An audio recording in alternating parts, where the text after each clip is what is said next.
Hey everyone, welcome back to the Mike Gormley Show. It's a pleasure to have you here. And we have Jack Ashton here, who, Hmm. if you were in the record industry, you'd know his name right away. Been at it for a long time and incredibly successful.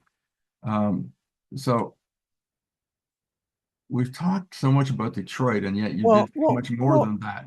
But at well, the, yeah. Well, here's the Jay Giles band out of Boston, and they ended up being actually as big as Bob Seger before Bob Seger. So here's a band out of Boston that came to Detroit, and they were originally on Atlantic Records, and they played Detroit like crazy on their Atlantic days, and they were just a album rock band. They didn't have singles back then. They were extremely big and sold a lot of records for Atlantic. For whatever reason, there was a lull in their career, and they had stopped, and they regrouped, and they re-signed with EMI Records, which I happened to be working for at the time when they joined EMI. And here's another example. Here's a built-in home run band that has big album sales in Detroit and has and big concert following here in Detroit, as big as Bob Seger before it was the Silver Bullet Band, and they hadn't had any single hits yet. And so I was the lucky guy that was able to break their first hit single, which was One Last Kiss. And that was the first Jay Giles song that Rosalie Trombley ever played at CKLW.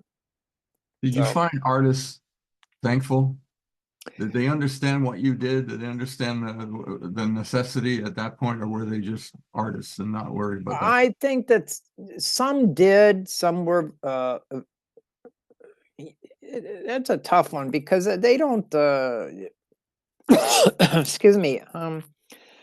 Artists are so self-absorbed by their artistry. They don't, they really, I don't, it takes time for them to, it's someone like Alice Cooper, Elton John, some of the really smart people, not to say that the people I did work with were dumb, but I'm just saying that if you had to really understand the industry, okay? And by not doing that, you didn't really understand how big like a radio station like CKLW was. So I mean, it was quite extraordinary when that happened. So it Mhm. ricocheted like crazy across the country, and that was their first hit single for the Jay Giles band. And that was a substantial big thing because the rest came like centerfold. They had countless hit singles after that.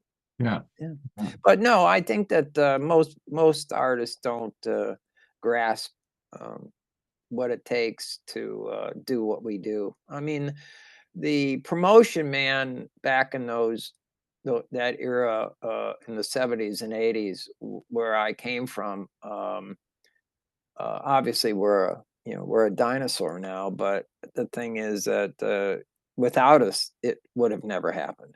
Yeah.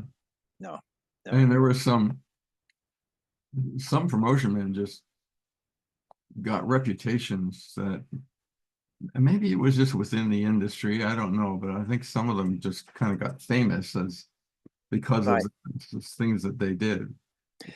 Yeah. A while Yeah. back, a couple of shows ago, we had Paul Rappaport from Columbia Records on. Oh yeah, Paul was another That but was it's talk but about a legend, a no, legend. he's another legend. He's another legend. But Paul made his career at Columbia Records. Yeah, Where um, Columbia Records wanted me, but I didn't want to work for Columbia because I didn't want to be that type of. Because Columbia was a suit and tie type of, very. And the record companies I worked for were kind of like boutique and they let mhm. me do what I wanted to do. And they really liked what I did. So it was better. So that's why I worked for so many different labels because it was kind of like a disc jockey sort of, everybody, the better I got, I get a raise or move on or keep breaking records and whatever. It was always, it was like moving forward with your career, what I did. And I didn't want to do a long-term relationship with any label, really. Yeah. Well, you moved around from one to the Yeah. other, and you enjoyed that. Yeah. Right. Yeah. Hey, we're gonna listen to, you mentioned Def Leppard. We're going to listen to Photograph on our way out of this. Yeah. And it's been great having you here. And Thank you. you know, Yeah. It's been it's an all the honor best. always to work and to, you know, I've been lucky enough to work with you and on some things, and it's been such a great thing for me to be working with you again, Mike, with on all the projects we've been working on together. So it's Sure, great, thank you. yeah. Well, okay, everybody, we have reached the end of the road on this particular show, and with Jack Ashton from Detroit, San Francisco, Los Angeles, New York. Where else? Where other city do you claim? Chicago. Chicago, of course. Yeah, How yeah, could I yeah, forget? yeah. But anyway, Chicago. Yeah. we're gonna listen to Def Leppard after this. But I want to thank you for listening, everyone. I want to thank our producer Jeremiah Higgins and our engineer Graham Palmer and our good friends over at Music Connection magazine. We can be heard on all platforms, Spotify and all those strange little places. But we can also be heard on Radio Candy in Los Angeles and Soul of Indie Radio in New York. Boston has Alt Radio Rocks. Philadelphia has Alt Philly Rocks. Somerset, UK. In England, Pop Radio. And in London, England, KOR Radio. Boy, that's a list. That's a Oh, list, boy. You're doing good, boy. I'll tell you what, you know. all right. Okay. Fantastic. Thanks for listening, everybody. And as Yeah. Mike Gormley saying goodbye, and thanks, Jack Ashton, for being here with us. Thank you, Mike.